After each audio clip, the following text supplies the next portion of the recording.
What's up, everybody? Good morning. You are watching episode 11 of Iron Minds. Trey Griggs here, Beta Consulting Group, with my boy Hayden Allred. Hayden, what's up, brother? Morning. Morning. How are you, man? I'm fantastic. I woke up in a cold, dark, air-conditioned house. My family's healthy. Woke up feeling good. No knee or back pain, so no complaints. Got to be thankful for the little things, right? I mean, it's Absolutely. Important. No doubt about it. Hey, by the way, I wore this shirt on purpose. Listen, everybody, just a reminder, October 29th, the inaugural Iron Minds Tough Mudder Charity Challenge in Dallas, Texas, Granbury, Texas. Hayden signed up for that. We got several others. We got, I think, about 4 or 5 right now signed up. We're looking for about 15 to 20 guys. So if you want to sign up for that, go to toughmudder.com/Dallas and sign up for the 9-mile 30 obstacle first mud, Tough Mudder in Granbury, Texas. It's going to be awesome. We're going to raise money for ALS, so that's coming up. All right, bro. How's your weekend, man? Fantastic, man. Saturday night, I got to get this out because I'm going to eventually make you a full convert. Do it. UFC Prohaska versus Teixeira. What an absolute classic. Fight of the year contender. It was one of the most insane roller coaster fights. I mean, round after round after round. It will make anybody a fan of the sport. So can't encourage that one enough. How many rounds? It went all 5. So there's 5 rounds. See, I don't even know how many rounds are in UFC. That's main events are 5. Anything that's not a main event's 3. Nice. Okay. See, I can learn. First of all, I learned how to pronounce the names. I didn't even understand the rules. But I did see the video of you and your daughters doing that, which is pretty fun. It's pretty cool. Yep. Love that, making a family event. Got to make these things family events, you know? Got to get the kids involved and stuff that's, going to be family stuff. And I don't know. I wonder what that's going to be for kids that watch, UFC fighting growing up. I don't know. Just curious about that. All right, while you're talking about that, I'm doing upper body with core today. So I'm doing some pull-ups with some core exercises. I'm doing some push-ups today with core exercises. And I'm going to do some triceps with some core exercises as well. Got into trying to rebuild my core a little bit. Okay. Which is important. So that's something. So I'm hoping people can see this. Got some cool stuff I'm doing lately on core. Doing some walking push-ups with a fitness ball. Dude, there's stability, crazy stability for this. Oh, it's good. What are you doing today? I'll do some bench press, focused on a little bit of strength, and then I'll transition over to body weight, so push-ups and pull-ups after bench press and bent over rows. Nice. Oh, man. His shoulders warmed up. Here's what I've noticed with this, is that the more that I add core into this, like it's stabilized muscles, man. It's like it's harder, much harder for you. But it's good. All right, I'm gonna do some pull-ups with some core as well. And then I'm doing some tricep dips with some core.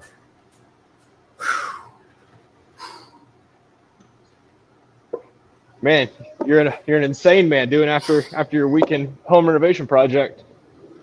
Dude, that was a tough project. Right, man. It's retaining walls. Retaining walls. What do you want to get into today, Trey?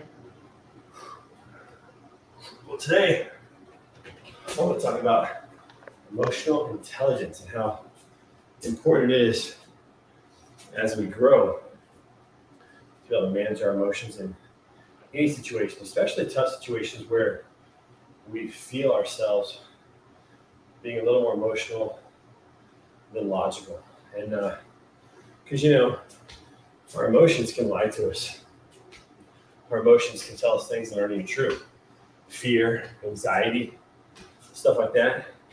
Yep. It takes a lot to be able to pause, recognize the situation, and start to think critically and logically without the emotion of it. Like, emotion is really important in life, but man, sometimes in certain situations, it can be a bit of a problem, And I do. It's critical to have that, Yeah, absolutely. I think that's just part of learning, man, because you've got to, especially in the business world, you've got to constantly, I guess, go through some self-reflection, some introspection, and really fine-tune that balance of rationalization versus kind of what the emotions are telling you. Because so many times it's easy to get to create these false narratives or these limiting beliefs with those emotions that come with all the uncertainties of, life. And learning how to recognize that sooner than later is definitely a virtue. Huge. Yeah, it's huge. It's like you don't give enough credit to poker players who are able to take the emotion of playing a game and not let it impact them in the moment negatively. Emotion is something that should impact us positively. Like in sports, right? When you get emotional about, maybe a big play, it gets everybody, gets the energy up, gets people more excited about something. There's good uses for emotion, but when things are rough and things are tough, that's when emotion can really mess with you. Really bad. I've been learning that a lot lately with golf, because, I'm getting back into playing competitive golf. And I'll tell you what, a round of golf is an emotional roller coaster. I think there's a secret to overcoming that quicker, and that is to surround yourself with good people who can help give you perspective, and who may be a little more experienced. They've been through some more trials and tribulations. They can kind of speak from personal experience what you're going through, and really help be there to reassure and reaffirm that, hey, just a bad moment, not a bad life. This happens. It's ups and downs. What can you do about it? Oh, no doubt about it. I mean, I think the more that you read, put good thoughts in your mind, help reprogram your mind. I think that's critical, reprogramming the mind. Frank Sensei's in the house. Scott. Happy Monday, Scott. Good to see you, buddy. I think, again, the things you put in your mind are so critical. And the people that are around you are putting things in your mind as well. So the people that you surround yourself are important as well. And what they're putting in your mind, Stuff's critical. But you're right, having people around who go, let me tell you a story. And let me say something else too about this. It's good also to use your own past experiences. Let me explain one real quick. So, financially, whenever things get tight, it's easy to think, oh, it's all coming to an end. This is it. Like, I don't know how I'm going to, not sure. But you know what? There have been several times in my life where we did something, we made a decision that we felt God was leading us to make. One of those decisions was for my wife to stay home when we had kids. And she stayed home to be with our kids, to raise our kids. That was a value that we wanted to pursue. And we had friends that were like, you can't do that. There's no way you can do that. You can't afford that. And we're like, you're right. I don't know how we're going to do this. But we felt so convicted that was the right path. So we went down the path. And then we saw in incredible ways I can't even explain how God provided for us during that time. We survived. We figured it out, right? And whenever times get tough, you look back on that situation for me and say, okay, hey, we made it through that. God provided. We can trust Him to provide again. He says in Matthew that He loves us more than the birds of the air, and the lilies of the field, that He clothes them, He feeds the birds of the air. How much more does He love us? Like, do I believe that or do I not believe that? And when you have those experiences as well that prove what you're reading or what you're learning in your mind, it makes it a lot easier when you go through those situations again. Again, that takes experience, like you said. Somebody's older, somebody's been along the path. So if you're a younger person, you haven't been through some of those situations, it's good to put yourself around those people who can speak those stories into you and say, hey, you're going to be okay. We'll figure this out. You're going to be okay. Absolutely.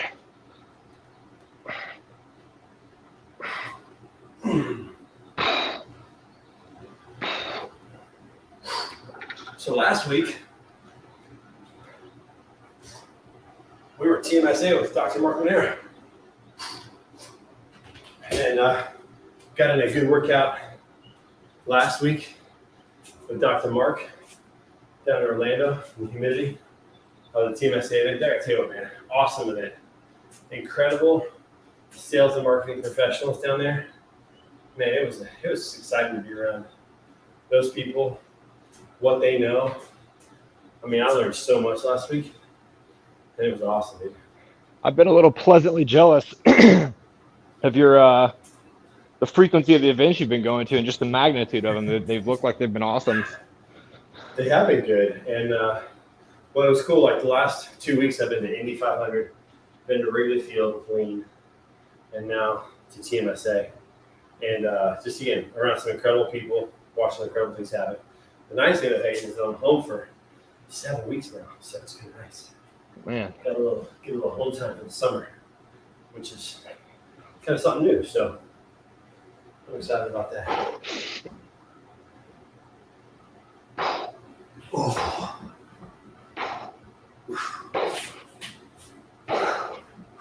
Had an opportunity to MC the event. That was pretty cool. man, that is. Yep. Got a little practice for that. Anybody out there having an event and need an MC, give me a call. I really enjoyed it. That's right up your alley, man. That just seems like something that's so in your element. It was. And not only that, but there's a lot that goes into it. People don't realize. Oh, I can imagine. Like, you know, a good MC is really in charge of all the programming. I mean, the program from start to finish, all the transitions, the walk-up music, writing a script, getting the crowd engaged, introducing speakers, talking to the speakers, finding out, you know, more information about them, figuring out their last line so you know when to transition up. Just having it all there, having video elements, if there's video introductions or PowerPoints, all that stuff. I mean, there's a lot that goes into it. And so I'm excited to provide that service. So I really do think there's value in a service like that, especially for organizations that are putting on the event. Maybe that's not their skill set or not what they're passionate about.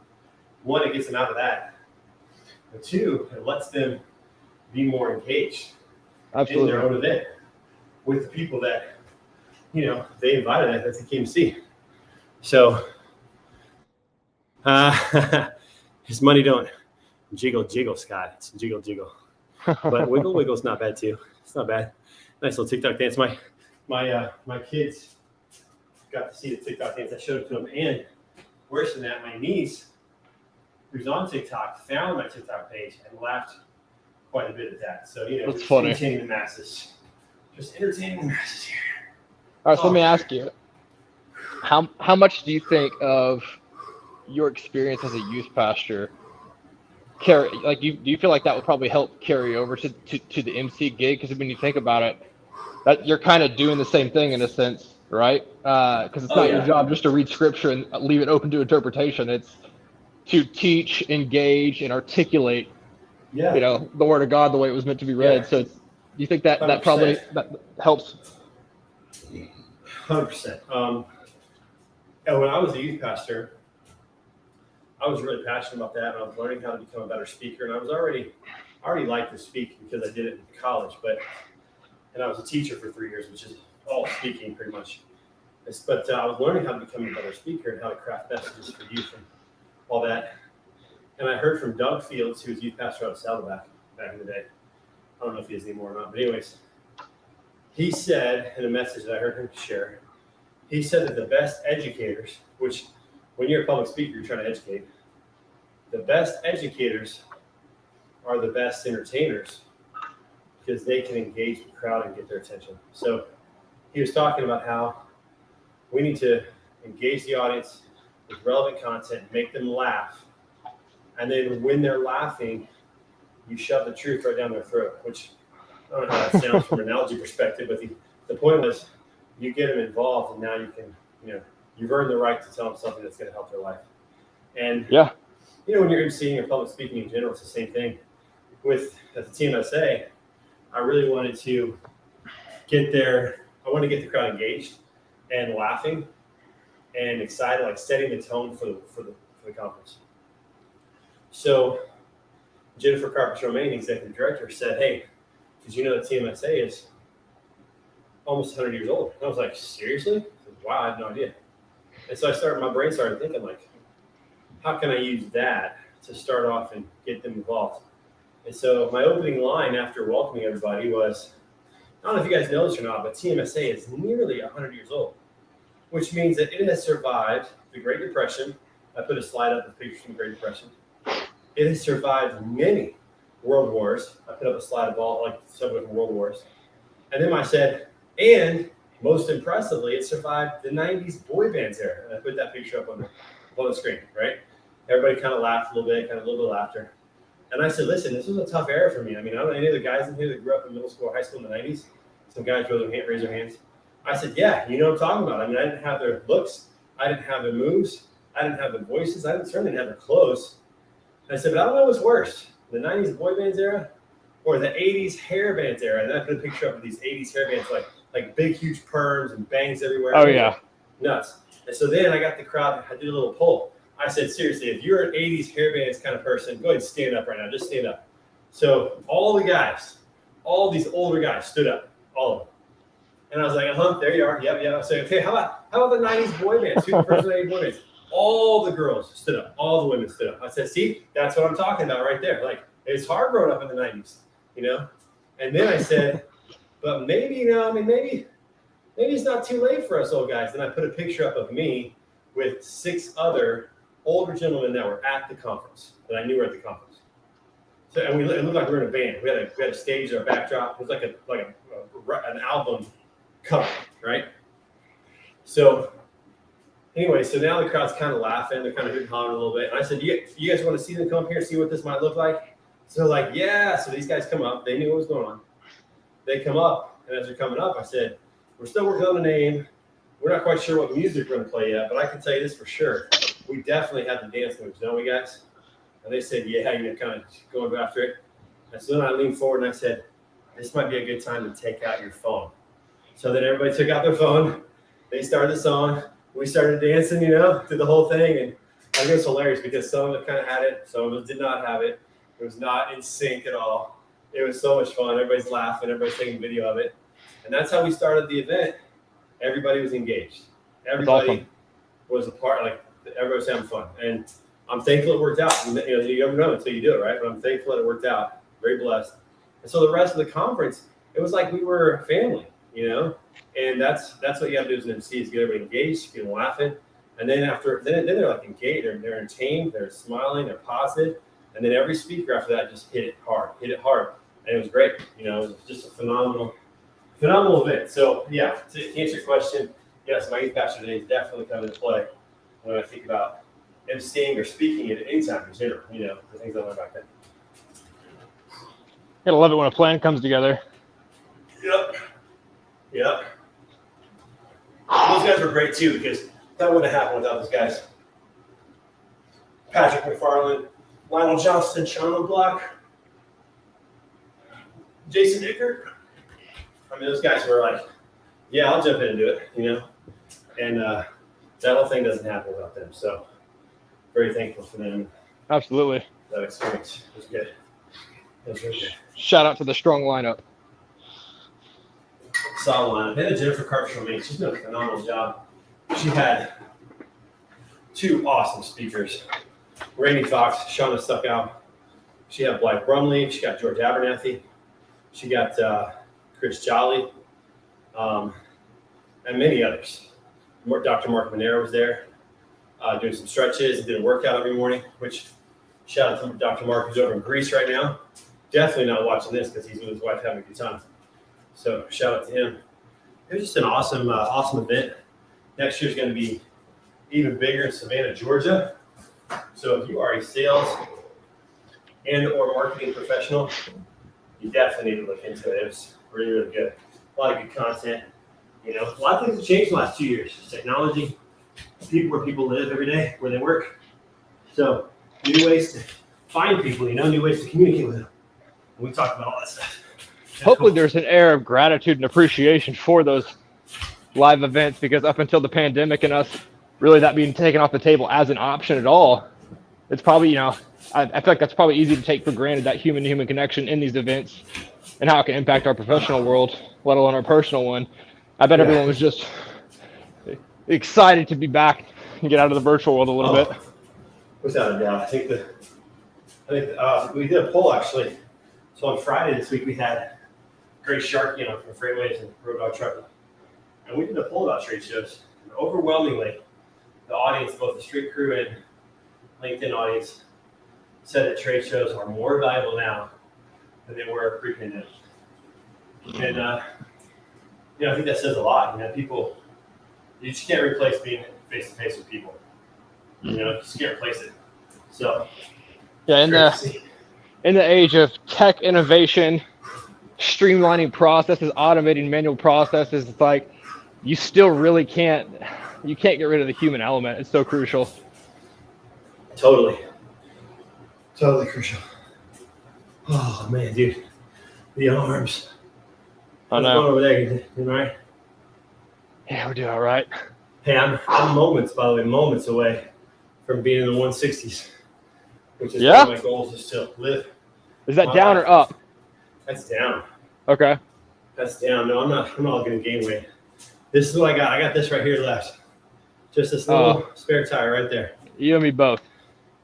My legs are looking skinnier. My jeans are more comfortable right now. That's my awesome. T-shirts are all a little looser, you know. And I just gotta get my diet in check. Yep. Hey, that's actually the whole thing. That's the vast majority of it. Plenty active, lift enough weights and run.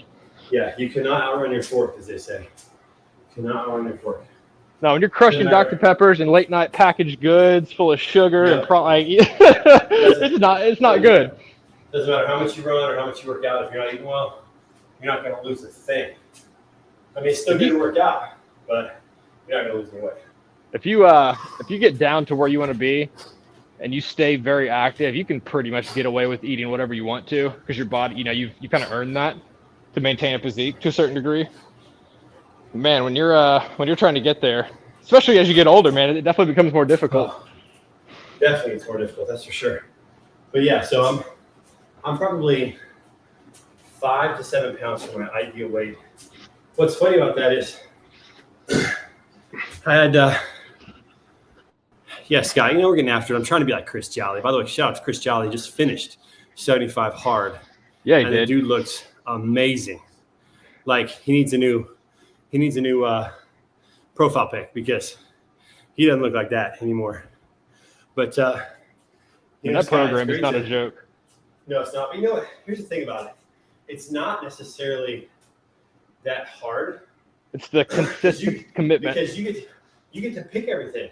Yeah. The only thing you don't pick is drinking a gallon of water. That's the only thing you don't pick. Everything you pick your diet, you pick your workouts, right? So it's not like you have to kill yourself. You just have to be consistent. That's exactly right. And which is tough. Has to be outside. That's hard, but it's summer. It's much easier now than it was in the winter. But that workout could be a walk. You could just simply go walk for 45 minutes. It could be a mix of things. So it's not. You can make it as hard or as as intense as you want. But that's what I love about things like that. P90X is the same way. I did P90X once back in 2013. I did P90X. I loved it. One of my favorite workouts to do. But what's great about that is they say, hey, you tell yourself how many you're going to do. And what that does, when you get to pick, you push yourself instead of somebody else pushing you. So I remember on P90X, I started out doing like sets of 10 push-ups. And then as I kept progressing, I felt better. I'm like, I'm going to do 12 today. So I set the goal. I went after it. They were on screen. They don't care. And so I like workouts where they let you pick the goals because then you're pushing yourself. And this is the same way. So, Scott, yes, I'm trying to get after like our boy Jolly. But, it's just good to have something, right? It's good to have something. It's good to have a that training regimen is so cool because it's so easy to mess up because the decisions you have to make, which is why this is kind of a genius program, is made up of such small decisions that just have to be made consistently and daily. And they're so easy to not choose them because it's like you can justify. It's like, I only drank half a gallon. I feel pretty good though. Or, I cheated a little bit. I had a donut. Kids were here. I don't read 5 pages today, but I read, so that's it's one of those things. It's just self-accountability and discipline, which if you can establish that pattern of habits and behaviors for 75 days straight, it kind of becomes clockwork and routine. It's just habits, right? It's patterns and habits. Absolutely. I got to find time to get to Idaho and visit our boy Scott. It's weird now. There's several people out there that I still haven't met in person. It's unfortunate. Scott, you're in sales, bro. We need to get you to TMSA next year, but hopefully I'll meet you before that. We are our greatest competitor, It's all about us versus us. It's that infinite mindset Simon Sinek talks about. There's no competition versus other people. It's all about competition with yourself. Are you better today than you were yesterday? Are you working to get better? And it's liberating when you think about that. Like, I don't need to compare myself to anybody else. I don't have the same circumstances. I don't have the same genetics. I don't, it's just foolish to compare ourselves to other people. We got to be our own competitors, compete against ourselves. My competitor is my future self. And I'm trying to beat that. So good. Such a good reminder, Scott. Such a good reminder. Oh, man, it's awesome. I'll tell you who's an animal. Jordan Bell. If you're not following Jordan Bell, you don't know him, you're missing out. That dude's an animal. He's like Joshua Harrison. Not in the endurance races. He does CrossFit like crazy, which, dude, I'm this close to getting back into CrossFit. I looked up last night the cost. I really want to get back into it. I missed that. I love that when I did it. But now that my family's going to be gone next year, my wife's the dean of middle and high school students at the Christian school attached to our church. So next year I'm going to be all alone. I'm going to have to go do some CrossFit during the day. I've had such a jaded mindset towards CrossFit. I can't really objectively speak on it. It was more of me being a hater. I think it would wreck my joints. I don't know. I definitely like the intensity aspect of it, though. It's interesting because, again, it's kind of like they have workouts already planned. You just go up and do them, but you get to pick the weights. So if you're doing deadlifts, you're not having to do. It is good to have accountability partners, Scott. No doubt about that. But you got to, again, you get to pick some of the stuff that you do there. Not all of it, but it's community too, because you're doing that stuff with other people. So whether it's running in between workouts or whether it's climbing rope or lifting bags and running across, usually doing it rowing, you're doing it with a team, and it just gives you that team environment, to keep going. It's really helpful, man. Being with what we're doing, how many days would we skip Monday mornings if it wasn't for the fact that I knew you were going to be on here, and Scott and some others are going to be following along and watching this, Right. So just another reason to get in here and do it. I got one more set of pull-ups here. It's so hot and humid already. It's 6:30 in the morning here in Texas. What's that garage like in Texas? Is it it's not ventilated, right? You don't have AC in there, do you? Yeah, no AC. This is just the door's just open.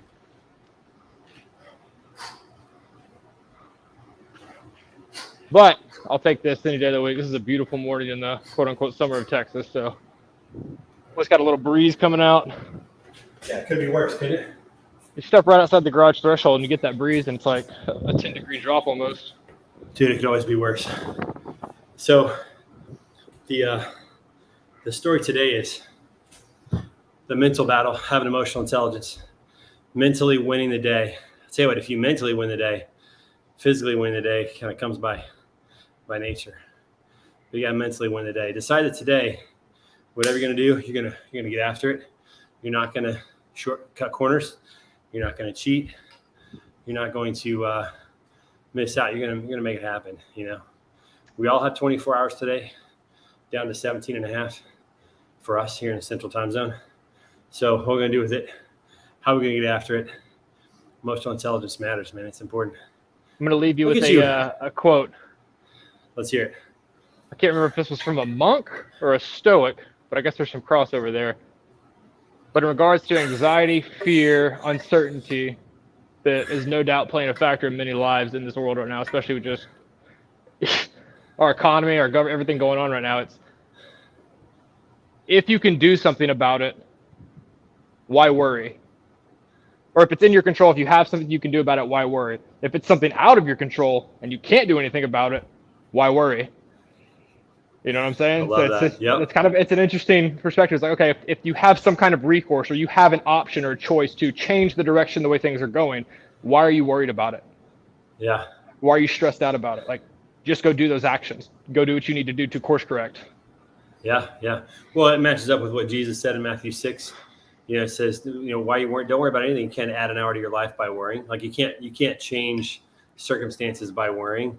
Or what Paul says in Philippians, do not worry about anything, but in everything through prayer and petition, with thanksgiving, present your requests to God.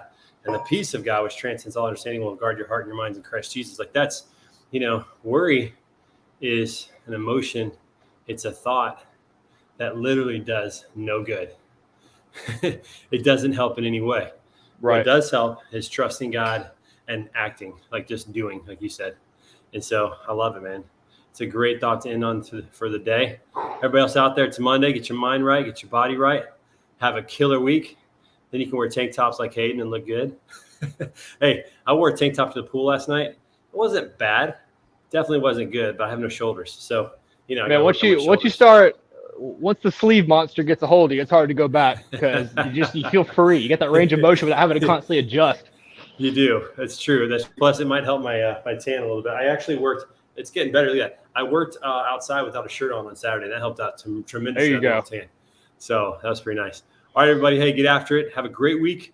Be sure to come back at 10:30 a.m. Central for Standing Out. We got a great week of episodes. Jason Rabin from Max Freight Lines is on today.